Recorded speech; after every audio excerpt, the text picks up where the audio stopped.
saga continues. Eat Brick Bionic 6. Jack Bennett saves Brother Bionic Man, Bionic Dirt Bike, Bionic Quad Runner.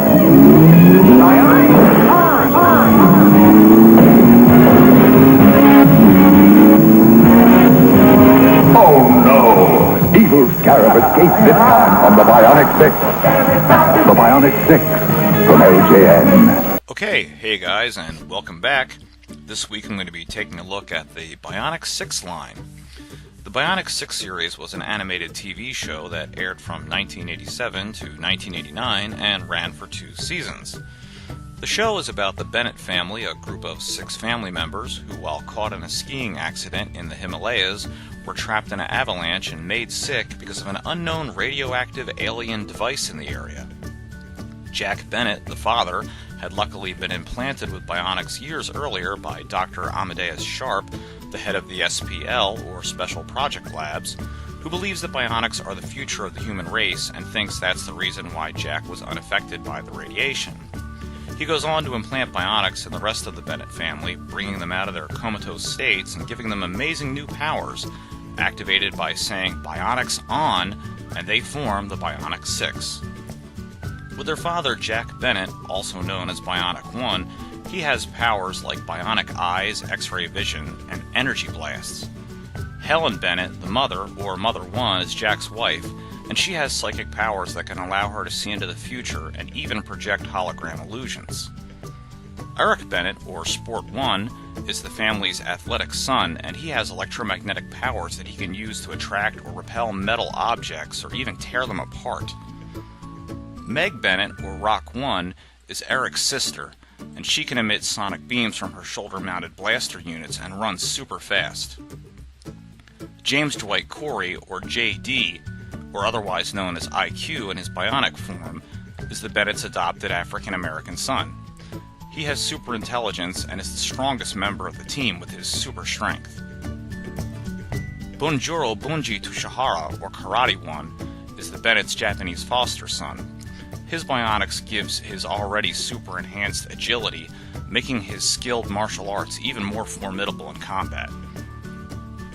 Last but not least is Fluffy, a gorilla robot who lives and acts as housekeeper for the Bennetts. He craves aluminum cans and is always willing to lend a hand with his tremendous physical strength. Together they form the Bionic Six to stop the evil plans of Dr. Scarab, Dr. Sharp's evil brother, who with his band of minions wants to get his hands on the bionics technology and use it to take over the world by any means necessary. Glove is Dr. Scarab's #1 henchman, and he's usually easily recognizable by his purple skin. As the leader in most of Dr. Scarab's missions, he has a powerful blaster glove that can fire both energy beams and projectiles. Madame O, another of Dr. Scarab's henchmen, wears a full blue suit with a full face mask and can shoot sonic blasts. Mechanic is a very slow-witted and short-tempered brute, and he likes to use various tools as weapons like nail guns and wrenches. Chopper is a motorcycle-riding thug who even sounds like a motorcycle when he talks, and he likes to use a chain as his weapon of choice. Clunk is a monster made entirely out of glue and is one of Dr. Scarab's own experimentations. He's incredibly strong, even stronger than the Doctor originally intended, and his gooey body can engulf his victims and repel attacks. The series had a successful toy line produced by LJN. There were 12 figures initially released, and the big selling point was that they were made out of die-cast metal and were very heavy, as the figures were 75% metal and the rest clear plastic. There were numerous playsets and vehicles that came out for the line too, including the Bionic Laboratory, the headquarters of the Bionic Six, the Mules van, the main transport of the family that also housed hidden vehicles and weapons, the Laser Aero Chair, a flying attack vehicle, the Quad Runner, an off-road all-terrain vehicle, and Dr. Scarab's flying laser throne. The series was so popular it even had its own 1-900 number you could call for a few dollars a minute and hear new adventures of the Bionic Six not seen on TV. Just make sure to get permission first. Alright, so let's take a look at some of the Bionic Six figures that I have here. I have a good assortment of both the good Bionic Six family team and Dr. Scarab and his evil henchmen. I don't know the complete set. Here I have Helen Bennett, or Mother 1, and as you can see, she's definitely seen some wear over the years with some of the paint flaking off. The first thing I want to say about these is they're really have a lot of die-cast metal in them. Like, I know I said that earlier, but they're actually really heavy. Most of the toys are about, I'd say, 1 to 2, possibly 3 ounces each. They're really nicely articulated, and I like the clear plastic on the sides. Kind of shows off where the bionic implants would be in the figures. They don't really have a lot of detail in the face and elsewhere on the figure, like a lot of G.I. Joes or different action figures before, but they're really bright and colorful. And again, like I said, with the metal with these, this would be a Bunji Karate 1 that I'm taking a look at now. But they're actually even heavier than a lot of Transformers. Like, this is probably the most die-cast metal I've ever seen in any toy, and it makes them really collectible and very rare to come across anywhere. He looks pretty cool. He kind of looks like Chuck Norris or something, or like Bruce Lee. So that's a cool little figure. He's probably my favorite out of the Bennett family here. And this is Fluffy. I always kind of wonder why they call the Bionic Six or the Bennett family 6, because technically with him, there's 7. So does he not count as part of the family? Unfortunately, he is missing his leg, but again, these figures are really hard to find, even online.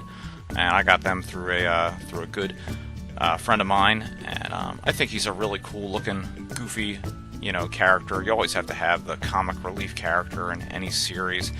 And he looks pretty cool. I just hopefully one day I'll be able to get that leg and repair him, because you're supposed to be able to put like his front legs forward and then his back legs in the rear, and he can walk around just like a gorilla. But he still stands up really good, and I think he's really well painted and looks good. He almost looks like a puppy dog with the face, which is kind of weird. He's kind of like a puppy dog gorilla, which is confusing. But he's pretty neat. He's goofy and comical, and I like him. And so that would be the line of the Bennett figures that I have here, and this is the evil Dr. Scarab, hoo-hoo-ha.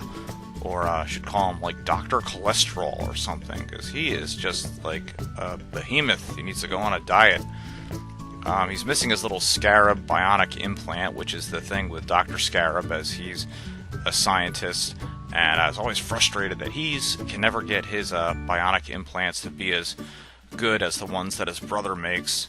And he kind of looks really like a doctor. I mean, he's got a stethoscope and that little mirror thing on his head, so he's like, hey kids, make sure to eat your vegetables and, stuff like that. He really does look like a doctor or a dentist or something.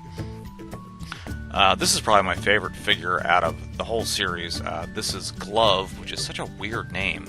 But this is how the evil guys are supposed to look, with the green Scarab bionic implant in their chest.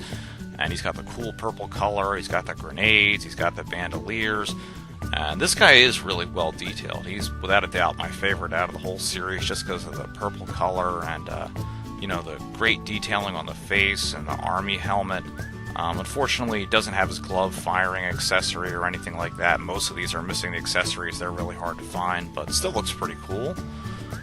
And this is a mechanic who, before I did my research on the line, he actually kind of looks like a good guy. I didn't think he was a bad guy. He really looks just like what he is, like a mechanic, and I figured he was part of the good guys, but, totally not. And, he's kind of like the goofball of Dr. Scarab's henchmen, but is really well detailed too. I like the big orange gloves and the overalls and, the face. He's really well molded and drawn and designed. And it's kind of weird. He doesn't have any shoes, though. He's just like in bare feet, so I don't get that. But he's a cool looking character. And, like I said, these things are heavy, man. This thing's like, 2 to 3 ounces, easily, at least. So those are the figures of the Bionic Six line that I have. Glad you guys took a look at this wacky toy line with me today, and I'll see you all back here next week. Take care. Hey guys, if you liked the video that you just watched, go ahead and hit that subscribe button down below. And if you do the Facebook or Twitter thing, follow me at #GameRetro. See you next time.